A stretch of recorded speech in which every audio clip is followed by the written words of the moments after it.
Hey guys, thanks for joining. I'm so excited about this video because this is actually the first analogy that I'm about to tell you that God gave to me, and it just really inspired me to start my own YouTube channel. So I hope you gain some encouragement from it, and let's get into it. Hey y'all, today I want to talk to you a little bit about seasons. So a couple months ago, I was going through a really hard situation in my life, and I kept asking God, why? Why am I going through this? Why would you put me through this situation? And all these different questions. And so one day I was actually going on a walk just around my neighborhood. And while I was walking, I came upon this really beautiful flower bush. And I was in awe of it. I was like, wow, that's so pretty, Lord. And I was like, that's cool. So then I started walking on, and God got a hold of me and he said, Beth, turn around and go back to that flower bush. I was like, okay, Lord. So I go back to the flower bush, just standing there looking at it. And I'm like, Lord, what are you trying to teach me in this moment? What am I looking at? And so he just took me to this place of, he said, Beth, look at the flowers in this bush. You see, some are in the bud, some are just blooming out of the bud, and some are fully grown and beautiful flowers. I was like, okay.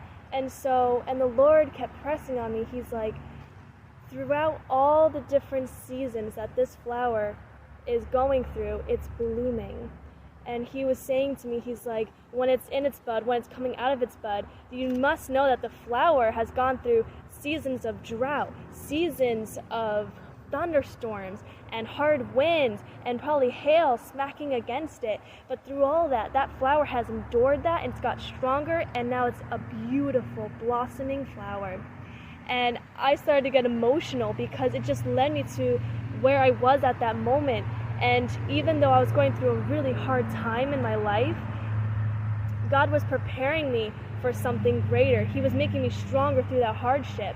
And I was gaining wisdom, and what he was telling me was that even though we go through hard situations and hardships in our life, we go through that and we get stronger at the end, and he is forming us and molding us to become more mature people and Christians through those different hardships and those different seasons of life. You are in the season that you are in because he is growing you, and it just brought me to a place of peace, and it was beautiful. And I'm sure that the flower had, even while it was blossoming, like us, in our different seasons, we have our hardships, but we also have our great times too.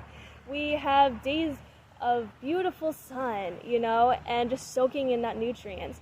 And, but yes, we'll go through hardships, and it really just took me to a place of why people always ask God, why am I going through this? Why did you put me here? And it gave me an understanding that we go through different hardships in our life in different seasons because he wants us to grow to he wants to get us to a place of maturity and keep maturing us and keep growing us for his purpose and his plan that is beyond our understanding at that moment. And that leads me to one of my favorite scriptures, Jeremiah 29:11, where it reads, For I know the plans I have for you, declares the Lord, plans to prosper you and not to harm you, plans to give you hope and a future. And that's such a beautiful verse to me, because no matter what you're going through right now, God has a plan and purpose for you, and there is light at the end of that tunnel. And you can take hope in that, because it says he wants to give us hope for our future. So don't feel stuck in whatever season you feel you're just staying at, because he is growing you and molding you in the season that you are at right now, and you are going to become stronger through it and more mature through the different hardships. So I hope that encouraged you guys, and yeah, please leave me any comments, any questions, and we will talk again soon. All right, love you guys.